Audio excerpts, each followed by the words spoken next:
ఉన్న బంగారాన్ని విడిపించి ఆ రోజు ఆన్లైన్ రేటుకే మేము కొంటాం. Sharma gold company. నమస్కారం, సుమన్ టీవీకి స్వాగతం. ఈ జూలై మాసంలో నవగ్రహాల స్థితిగతులు ఏ రకంగా ఉన్నాయి, ద్వాదశ రాశుల వారికి ఎటువంటి ఫలితాలని అందిస్తున్నాయి, మరి ఎటువంటి పరిహారాన్ని పాటించుకోవాలి, ఈ విషయాన్ని తెలియజేసేందుకు మనతో పాటు ఉన్నారు ప్రముఖ ఆస్ట్రాలజిస్ట్, వేదిక వాస్తు నిపుణులు, శ్రీ విద్యా ఉపాసకురాలు శ్రీమతి జయప్రద గారు. అమ్మ నమస్కారం. నమస్తే అమ్మ, శ్రీమాత్రి నమః. అమ్మ, ఈ జూలై మాసంలో ద్వాదశ రాశుల వారికి ఏ రకంగా ఉండబోతుందో తెలియజేసే ముందు నవగ్రహాల స్థితిగతులు ఈ జూలై మాసంలో ఏ రకంగా ఉన్నాయో చెప్తారా? గోచార ఫలితాలు అనేది ఎప్పుడు కొన్ని ఏంటంటే మనకి వచ్చే శాతంలో 20% పనిచేస్తాయి. 100కి 100% పనిచేసి మన జన్మజాతకం. సో గోచార ఫలితాలు ఎప్పుడు తీసుకోవాలంటే జన్మజాతకం పూర్తిగా లేని వాళ్ళు గోచార ఫలితాలు తీసుకోవాలి. జన్మజాతకం ఉన్నవాళ్ళు గోచార ఫలితాలను ఎలా తీసుకోవాలి అంటే వాళ్ళకి ఇప్పుడు దశలు నడుస్తుంటే ఆ దశలో గోచారంలో నడిచే గ్రహాల వల్ల వచ్చే ఇబ్బందులు ఏమైనా ఉన్నాయా, ఈ దశకి ఆ దశకి రిలేట్ అవుతుందా, అయితే ఒకవేళ వచ్చే ఇబ్బందులు ఇవి ఇంపార్టెంట్ అనమాట. సో గురు దశ నడుస్తూ ఉంది. సో గురువు ఎక్కువ ఉన్నారు, మనకి వృషభంలో ఉన్నారు. గోచారంలో వృషభంలో గురువు ఉన్నాడు. వృషభంలో గురువు వాళ్ళ జాతకంలో ఎక్కడ ఆ స్థానం అది వాళ్ళకి ఏమైంది, సో వాళ్ళ జాతకంలో గురువు యోగిస్తున్నాడా, ఇబ్బంది పెడుతున్నాడా అనేది చెక్ చేసుకుంటే వృషభ రాశి వాళ్ళకి అందరికీ కూడా ఏంటంటే డబ్బులు టైట్ అవుతాయి, ఇబ్బంది పడుతూ ఉంటారు. సో డబ్బులు ఎంత వచ్చినా కొంతమంది నిలబడవు, కొంతమంది రావడం టైట్గా ఉంటాయి. సో ఇది జరుగుతున్న ప్రస్తుతం ఉన్న గోచార ఫలితాల్లో గురువు అక్కడ ఉండడం వల్ల, వృషభంలో ఉండడం వల్ల. సో వృషభం రాశి వాళ్ళకి ఉంటుంది, అలాగే మళ్ళీ అక్కడి నుంచి తులారాశిలో చూసిన వాళ్ళకు కూడా ఈ ఇబ్బంది ఖచ్చితంగా ఉంటుంది.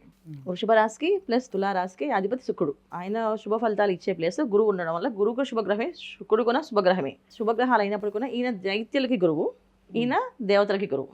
సో రెండు కూడా యాంటీ కాంబినేషన్ అంటాం. 3వ నెంబర్ కింద గురువుని సూచిస్తే 6వ నెంబర్ కింద శుక్రుడిని సూచిస్తాం. సో ఎప్పుడైతే వృషభంలో ఎప్పుడైతే ఉన్నారో ఆయన, వృషభ రాశి వాళ్ళకి మనీ సర్క్యులేషన్స్ టైట్గానే ఉంటాయి, అలాగే తులారాశి వాళ్ళకు కూడా మనీ వచ్చినట్టు ఖర్చయిపోతూ ఉంటాయి. తర్వాత వచ్చేసి శని భగవానుడు కుంభంలో ఉన్నాడు మనకి. సో కుంభం నుంచి ఆయన వక్రిస్తున్నాడు.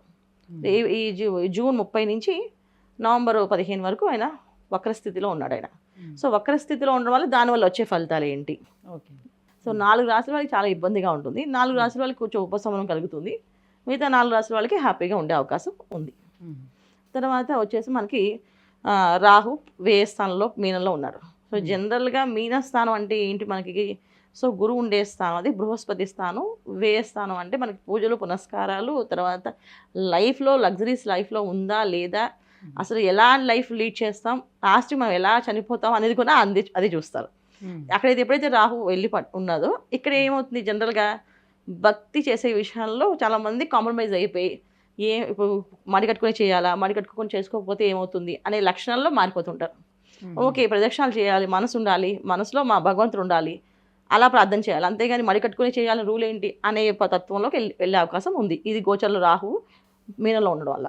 రాహు వల్ల మొత్తం ఇప్పుడు ఎప్పుడైతే గోచారంలో ఆయన 12th హౌస్లో ఉన్నాడో అన్ని రాశుల్లో కొంచెం ఈ ప్రభావం పడుతుంది.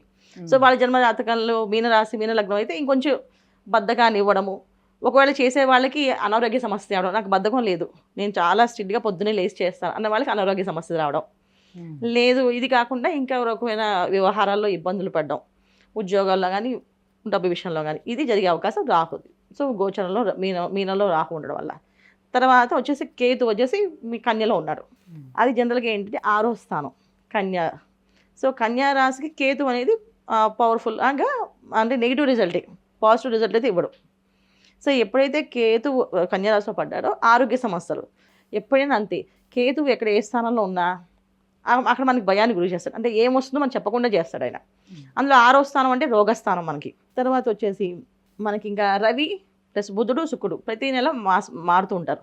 సో వీళ్ళు గమనాలు అనేది ఏంటంటే రవి మారడం వల్ల ఆరోగ్యం ఎలా ఉంటుంది, సో కోర్టు విషయాల్లో కానీ మన ఉద్యోగ విషయాల్లో కానీ వ్యాపారం విషయాల్లో కానీ లావాదేవీలు ఎలా ఉంటాయని చూసుకోవచ్చు. శుక్రుడు మారడం వల్ల వివాహాలు ఆలస్యమైన వాళ్ళకి వివాహాలు కుదిరే అవకాశము, తర్వాత భార్యాభర్తల మధ్య సమస్యలు ఉంటే ఆ సమస్యలు తీరే అవకాశము శుక్రుడు మారడం వల్ల.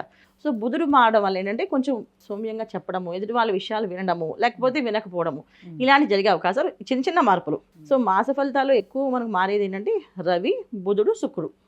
మిగతా వాళ్ళందరూ సంవత్సరం, గురువు తర్వాత రాహు అయితే సంవత్సరాల కాలం, శని భగవాన్ అయితే 2.5 సంవత్సరాల కాలం ఇలా ఉంటారు కనుక మెయిన్ ఫలితాలు వీళ్ళే ఇస్తారు కనుక మనం ఇవి చూసుకుంటూ మాస ఫలితం ఏ రిజల్ట్స్ వస్తాయి అనేది మనం చూసుకొని చెప్పుకుందాం అన్న. అమ్మ, ద్వాదశ రాశుల్లో తులారాశి వారికి ఈ జూలై మాసంలో నవగ్రహాల సంచారం ఎలా ఉంది? తప్పకుండా అన్న. తులారాశి వాళ్ళకి ఈ మాసంలో వీళ్ళు చాలా విషయాలు బాగుంటాయని చెప్పచ్చు, అలాగని బాగాలేదని కూడా చెప్పచ్చు. రెండు స్థానాల్లో ఇబ్బందులు పడే అవకాశం ఉంది. అంటే ఒక 15 రోజులు బాగుంటే 15 రోజులు బాగుండదు ఖచ్చితంగా. సో వీళ్ళు చాలా జాగ్రత్తగా అన్ని విషయాల్లో కొంచెం ఆచితూచి అడుగులు వేయడం మంచిది. ముఖ్యంగా ఏంటంటే తులారాశి వాళ్ళకి ఆరోగ్యాల విషయంలో జాగ్రత్తగా ఉండడం ఇంపార్టెంట్. ఎందుకంటే వీళ్ళకి తుల కన్య అనేది వ్యయ స్థానం వచ్చింది, దాంట్లో కేతు ఉన్నాడు అక్కడ. సో తర్వాత వీళ్ళకి 6వ స్థానంలో రాహు వచ్చాడు. జనరల్గా 6వ స్థానంలో రోగస్థానం అయినప్పటికీ కొన్న తులకి మీనంలో తులారాశికి పెద్ద శుక్రుడి ఉచ్చస్థానం కనుక ఇబ్బంది పడక్కలేదు అనుకున్నప్పటికీ కూడా జన్మజాతకంలో ఎక్కడున్నారు వాళ్ళు, దాన్ని బట్టి ఈ గోచారంలో వచ్చే ఫలితాలని చూసుకోవాల్సిన విషయంలో ఆరోగ్యం చాలా జాగ్రత్తగా చూసుకునే అవసరం అయితే ఉంది. ముఖ్యంగా ఆడవాళ్ళకి ఆరోగ్య సమస్యలు, హార్మోన్స్ ఇన్బ్యాలెన్స్ అవ్వడం కానీ, పీసీడీ ప్రాబ్లమ్స్ కానీ, పీసీఓ ప్రాబ్లమ్స్ కానీ ఇలాంటివి వచ్చే అవకాశం ఎక్కువగా తులారాశి వాళ్ళకి ఎక్కువగా ఉంది. సో ఏ పనులైనా చేసే ముందు కొంచెం ఆలోచించడం చేయడం. కొంతమంది స్పీడ్గా నడిచే వాళ్ళు కొంచెం స్లోగా నడవడం, అనుకోకుండా దెబ్బలు తగలడం కానీ, ఆ దెబ్బల వల్ల ఇబ్బంది పడడం కానీ ఇలాంటివి ఎక్కువగా ఈ నెలంతా జాగ్రత్తగా ఉండాల్సిన విషయం. అది ఆరోగ్య విషయం చాలా జాగ్రత్తగా ఉండాలి. బయటికి వెళ్ళి వచ్చే విషయంలో, వాహనం నడిపే విషయాల్లో వాటిలో కూడా చాలా జాగ్రత్తగా వెళ్ళడం, జాగ్రత్తగా రావడం. వాహనాలు ఎవరైతే నడుపుతారో వాళ్ళు చాలా కొంచెం జాగ్రత్తగా ఉండడం అనేది ఇంపార్టెంట్. తర్వాత ఈ తులారాశి వాళ్ళకి అష్టమంలో గురువు వచ్చాడు. సో మనకి మామూలుగా గోచరంలో వృషభంలో గురువు అంటే వీళ్ళకి అష్టమ స్థానం అయింది. తుల ప్లస్ వృషభం రెండు కూడా స్వస్థానం అయినప్పటికీ కూడా అష్టమ స్థానం గురువు అనేది ఎప్పుడు ఏంటంటే ఏదో ఒక తెలియకుండా ఒక అప్పు చేస్తే ఈ నెల అప్పులు ఏమి చేయకండి, ఆ అప్పు మళ్ళీ జన్మలో తీరదు. ఈ నెల లోన్స్ తీసుకోవడం కానీ, అప్పుల జోలికి వెళ్ళడం కానీ, ఒకవేళ అప్పుల కోసం అప్పు ఎవరిని చేసుకుంటే వాళ్ళకి మీరు షూటీ పడ్డం కానీ చేయకండి. అలా చేయడం వల్ల ఖచ్చితంగా మీరు ఇబ్బంది పడే అవకాశం ఎక్కువగా ఉంది. అందుకని అష్టమ గురువు, తర్వాత షష్టమ రాహువు, 12th హౌస్ కేతు, ఈ 3 గ్రహాలు మెయిన్ ఇంపార్టెంట్ రోల్ తులారాశి వాళ్ళకి. అందుకని శని భగవానుడు పంచమ స్థానాధిపతి అయినప్పటికీ కూడా ఆయన వక్రించి ఉన్నాడు. ఆయన వక్రించి నవంబర్ దాకా ఆయన మనకి కరెక్ట్ స్వస్థానంలోకి ఆయన కరెక్ట్గా రాలేడు. వచ్చినప్పుడు కానీ మనకి ఆ రిజల్ట్ ఇవ్వలేడు నవంబర్ వరకు, 15 వరకు. సో అంతవరకు వీళ్ళు జాగ్రత్తగా ఉండవలసిన విషయం ఉంది కనుక వీళ్ళు ప్రతి విషయం లోన్ల విషయంలో జోలికి వెళ్లకుండా, లోన్లకి షూటీలు పెట్టకుండా, వీళ్ళు తీసుకోకుండా ఈ నెల ఉండగలిగితే చాలా చాలా మంచిది. ఎటువంటి పరిహారాన్ని పాటించాలి ఇందుకోసం? సో తులారాశి వాళ్ళు మెయిన్ పాటించవలసిన ఆరాధన ఏంటంటే, ఆరోగ్యం ఏదైతే ఆడవాళ్ళకి ఇబ్బందిగా ఉందో వాళ్ళు దుర్గా ఆరాధన చేయడం, దుర్గమ్మ వారి పూజించడం. దీనివల్ల వీళ్ళకి ఆరోగ్య సమస్య నుంచి బయటపడే అవకాశంగా ఉంటుంది. తర్వాత ఈ కోర్టు విషయాల్లో కానీ, వ్యవహార విషయంలో కానీ, లోన్ల విషయాల్లో మనం జోలికి వెళ్ళొద్దని చెప్పేసి, ఒకవేళ వెళ్ళి ఆల్రెడీ మేము పెట్టేసామండి ఏం చేయాలి అనే ఆలోచన వస్తే కనుక సుబ్రహ్మణ్య స్వామి ఆరాధన చేయండి, లక్ష్మీ నరసింహస్వామి ఆరాధన చేయండి. సో ఎందుకంటే ఆ యొక్క ఎనర్జీస్ నుంచి బయటపడడానికి వాళ్ళ ఆరాధన చేయడం వల్ల నివారణ ఉంటుంది మనకి. అమ్మ, తులారాశి వారికి ఈ జూలై మాసంలో ఎలా ఉండబోతుంది, ఎలాంటి పరిహారాన్ని పాటించాలి, దైవారాధన చేయాలి, విషయాన్ని తెలియజేసినందుకు ధన్యవాదాలు. నమస్తే అమ్మ. శ్రీమాత్రే నమః.